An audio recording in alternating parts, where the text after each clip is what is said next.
नमस्कार। आज टॉपिक रे हमें डिस्कशन करिबा primary and upper primary school रे भाषा साहित्य और सृजनशीलता उत्सव किपरि पालन करिबा।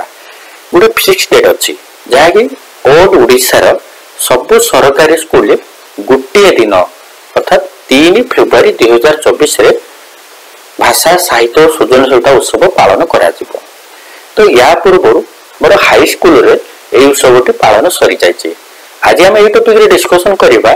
जे ए सेलिब्रेशन दिन जहा जहा करबा को पड़िबो आमे तार पूर्व प्रस्तुति किपरि होबा, आम पाखर थिबा जो छात्र छात्री तांको आमे किभଳି भाबे प्रस्तुत करिबा, तसहित गाइडलाइन कोन होइछि आज हम सेही परे डिस्कशन करिबा। तो चलंतु टॉपिक भीतर को जिबा। विथ टीचर्स यूट्यूब चैनल आपण माने देखिबा को पाइबे जे गवर्नमेंट ऑफ ओडिसा रो जो एम्प्लॉय मानको पई किछि ऑफिशियल लेटर बा ऑफिशियल न्यूज बा किछि government guideline with school information जो स्कूल टीचर को मतलब इनफॉरमेशन रही आ वेबसाइट जेमति कि एचआरएम सब जहां जते प्रकार वेबसाइट अछि एम्प्लॉय मानको पई एंड स्टूडेंट इनफॉरमेशन मतलब एथरे मिलुछि। एही चैनल को सहित आपण माने जदि जोड़ी हे नांती ताले आज ही सब्सक्राइब करंतु एवं विभिन्न अपडेट पाया पई अपेक्षा रे रहंतु। ए होछि उसेपा लेटर एवं एथरे लेटर नंबर होछि 1191 लेटर नंबर एवं डेट रही 26/2024। तो लेटर सब्जेक्ट कौन रही एथिरे प्राथमिक और उच्च प्राथमिक विद्यालय छात्र छात्री मान भाषा साहित्य और सृजनशीलता उत्सव निमित्त निर्देशावली रही। एथिरे लेटर क्या रही ना समस्त जिलापाल तथा अध्यक्ष समग्र शिक्षा ओडिशा एथिरे डीओ एवं कलेक्टर को लेटर करा जायछि। एथिरे मूल लक्ष्य रही जे ई उत्सवटी पालन करिया काहेकि करिबा ना 3 ରୁ 5 तारिख भितर आम ओडिशा रो विश्व ओडिया भाषा सम्मेलन अनुष्ठित होगा जाऊँगी। तो यह दृष्टि रखी कौन कर विद्यालय गणशिक्षा विभाग ओडिशा सरकार तरफ राज्यर समस्त प्राथमिक और उच्च प्राथमिक विद्यालय छात्र छात्री प्रतिभा को विकसित करने उत्साहित करने कार्यक्रम को अनुष्ठित करा। तेणु ए स्कूल लेवल आम 3 तारिख दिन करवा एवं ब्लॉक स्तर जो मैंने स्कूल लेवल सिलेक्शन है छात्र छात्री से माने ब्लॉक लेवल 4 तारिख रो कंपटीशन होबो एवं 4 तारिख रो जो माने ब्लॉक लेवल सिलेक्शन हेबे से माने 5 तारिख पई सिलेक्टेड हेबे डिस्ट्रिक्ट लेवल पई। तो एबे चलंतु जे एई सब उत्सव पालन करिया पूर्व आगे टे जानिबा जे फंड सब कोन रहिचे ना पूर्वरु हम स्कूल जो पीएफएमएस अकाउंट अछि तो सेथिरे अभिनव शिक्षा योजना रे मातृभाषा दिवस रे प्रदर्शनी निमित्त प्रति विद्यालय को आछि 3000 टका। तो ये 3000 टका होछि खर्च करा जिवो सही दिन उत्सव दिन जहाँ आवश्यक रही आम प्रॉपर गाइडलाइन को जीवा आलोचना करिया। तो गप शुणा और कहवा प्राथमिक विद्यालय को केते टका आछि ना 1000 टका लेखा आछि। तो ये सेलिब्रेशन दिन ये समस्त टंका को खर्च करा जिवो एवं यार लेटर नंबर मध्य मु आपनको डिस्क्रिप्शन दे देथिबी आपण मन देखि परबे। यार गोटे लेटर हेतिला 22/12/2023 रिखरे एवं से फंड लेटर अनुसार सब स्कूल फंड आसी सारी। विद्यालय स्तर मुख्य कार्यक्रम सब कौन रही ना प्रथम पॉइंट रही प्रदर्शनी। तो प्रदर्शनी कौन करा ओडिया साहित्य एवं संस्कृति संबंधित किसी सृजनात्मक कलाकृति पिला माने तैयारी करेंगे जमी आम पूर्व संस्कृति सब कौन थी लोकाल ट्राइबल एरिया आम जो एरिया रही लोकालिटी तो तांकर संस्कृति कौन रही एवं निज लोकाल लैंग्वेज जमीक संबलपुरी हो देशीय लैंग्वेज हो आदिवासी लैंग्वेज हो से सब लैंग्वेज छात्र छात्री मान सुजोग प्रदान करा एवं से दिन विद्यालय गोटे श्रेणी गृह को नि श्रेणी गृह में छात्र छात्री मैंने प्रदर्शन करेंगे। तो प्रदर्शन टा कौ आकार करेंगे फास्ट गोटे पॉइंट को जी छात्र छात्री सृजनात्मक कलार प्रदर्शनी किभଳି करेंगे से विभिन्न प्रकार सृजनात्मक कार्य करेंगे यार प्रदर्शनी करें जेपरिक लेखा लिखे गोटे स्टोरी उपरे कविता जेकोसी निज एरिया पूर्वर आमर गाँव अवस्था केमिति थिला कि स्कूल अवस्था कौन थिला मनरे चाहूवा भावटा को गोटे चित्रकला गोटे आर्ट द्वारा जन पारिबा एवं छात्र छात्री मैंने जो हस्तशिल्प कादुरे तैयारी गोटे प्रोजेक्ट जमी साइंस एग्जिबिशन कराए तो सेमती प्रोजेक्ट तैयारी करें। प्रथम पॉइंट मैंने कौन करेंगे ना डिस्प्ले हम एवं या सब प्रदर्शनी करेंगे जमी गोटे माने गोटे जदि मन टेबुल रखिपर पिलांकर लेखा आर्ट सब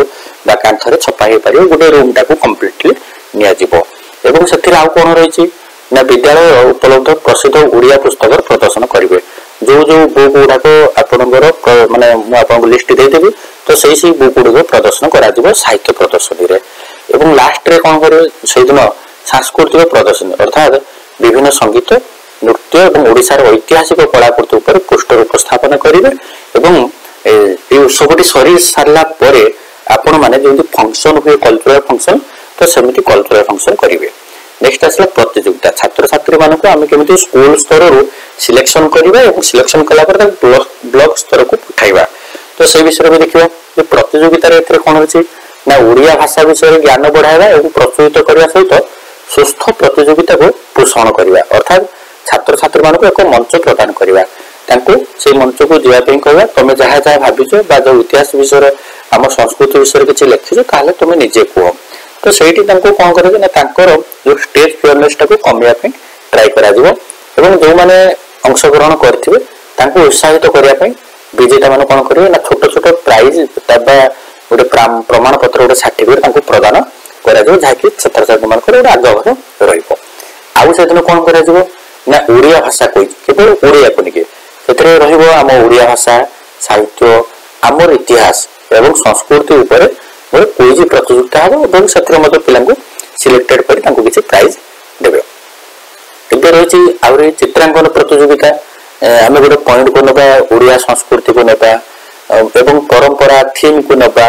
चित्रांकन प्रतियोगिता आयोजन करवा जमीक गोटे टपिक दे पार चित्रांकन प्रतियोगिता ओडिशार संस्कृति विषय लेख आमर पारंपरिक संस्कृति सब कौन रही गोटे आमर श्रीमंदिर संस्कृति सब कौन रही तो छात्र छात्री मैंने चित्रांकन द्वारा प्रस्तुत करेंगे युवा कम्प्लीट है लास्ट पॉइंट को आम आसवा आलोचना चक्र आम पिला सहित किसी आलोचना करवा जमीक आलोचना भितर आम रहा ना स्थानीय संस्कृति विषय आम आलोचना करवा इतिहास विषय कहवा उइठ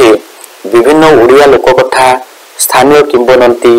जमीक लोकाल एरिया जोटा कि गोटे पपुलार रही तो किंवदंती भाव नवा एवं प्रसिद्ध क्षुद्र गल्प इत्यादि को नहीं कहानी कहवा अधिवेशन आयोजन करवा यही अधिवेशन किए सब ग्रहण करेंगे जदि आम टीचर सब कह छात्र छात्री मान रिसीविंग पावरटा बहुत कम लगे तो कौन करवा ना जो ग्राम वरिष्ठ ग्रामवासी थे कि रिटायर्ड टीचर थे एचएम थे ओल्ड स्टूडेंट मैंने पाठ पढ़ी थे तो डाकी आम यही सब आयोजित करवा एवं ये अधिवेशन क्षुद्र गल्प गुड़िक कौन ना ना आम पंचतंत्र कहानी जाचे विश्व साहित्य ग्रंथमाला अजानाती कथा हितोपदेश कथा गप छल नीति शिक्षा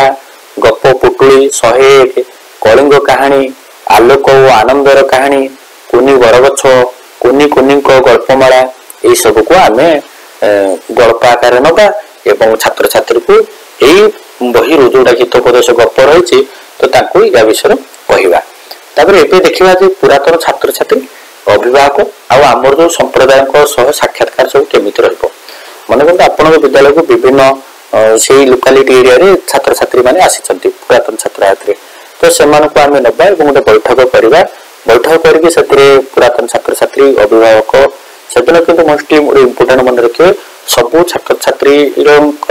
बापा माँ को आसवाई कह पिला जहाँ जहाँ प्रदर्शनी कर सब देखिए ये गोटे वन टाइप गोटे साइंस एक्जिबिशन जमी प्रदर्शनी कराए तो सेमती आपने स्कूल प्रदर्शन करेंगे कौन विद्यालय पुरातन छात्र प्रतिनिधि परामर्शदाता पितामाता एवं स्थानीय समस्त संप्रदाय सदस्य मध्य एक इंटरैक्टिव आलुमिनस बैठक व्यवस्था करा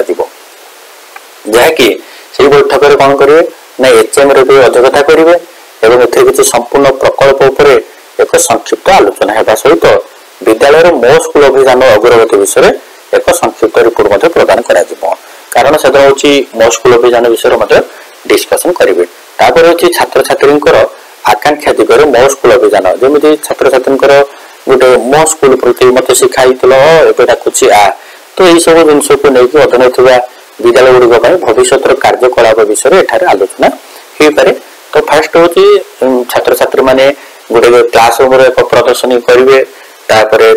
मंच उपर से किसी कहे चित्र विचित्र करेंगे सब जिन गुड़ा कर सारापर लास्ट को युवा सब गोटे बैठक प्रस्तुत कर ओडिया भाषार प्रचार प्रतिश्रुति दिजाव से गोटे शपथ पाठ ग्रहण करेंगे विद्यालय पक्ष गोटे कार्यक्रम आयोजित हो जो छात्र छात्री शिक्षक अभिभावक पुरातन छात्र छात्री एवं संप्रदाय सदस्य मैंने दैनन्दिन जीवन में ओडिया भाषा व्यवहार एवं प्रचार पर प्रतिश्रुति देवी और समस्त गोटे शपथ पाठ करा तो शपथ पाठ कौन रही ना मु ओडिया भाषा एवं साहित्य समृद्धि को सक्रिय भाव में प्रोत्साहित एवं पालन करने को प्रतिज्ञा करुच्ची। दैनन्दिन जीवन में निज मातृभाषा व्यवहार करी मु अन्य मानक मोर भाषा सह परिचित कराइबी। कहानी कविता एवं परंपरा आदान प्रदान माध्यम मु आम राज्य तथा राज्य बाहर ओडिया भाषा साहित्य प्रसार एवं प्रचार रे सहयोग करेंगे। तो ये सब को आप डिस्कसन करेंगे और शपथ पाठ ग्रहण करेंगे। तो आम बर्तमान कौन करवा ना ये सब चित्र विचार करने पूर्व छात्र छात्री मान कहवा एवं आम पाखर जो फंड आसी से फंड रे किसी A4 साइज पेपर किना विथ किसी स्केच पेन छात्र छात्री को दबा से घर प्रस्तुत करेंगे टीचर गाइड करेंगे क्लासरूम टे सजेबा और डिजाइन कर सजेगी प्रदर्शनी करेंगे और ए डॉक्यूमेंटरी फोटो फोटो जहाँ सब उठे रखे जी टंका रही से दिन चाहिए आप सब टंका खर्च कर पिला खाया दे पारे सब पिला विथ जब पेरेन्ट्स आसवे पेरेन्ट्स मान खावा देदेवे जहाँकि गोटे भल सुंदर गोटे आपण विद्यालय गोटे सेलिब्रेशन या चाहिए आप गोटे एनुअल फंक्शन टाइप लास्ट को एमती सांस्कृतिक कार्यक्रम डांस गीत मेलोडी जहाँ सब करवा कथा आप करेंगे। तो आज टॉपिक रे एतिकी जदि आपको निश्चय भल लगे सब्सक्राइब करूँ और नुआ किसी टॉपिक पुणी नहीं आसी आपण निकट को आसो। Thank you, bye bye.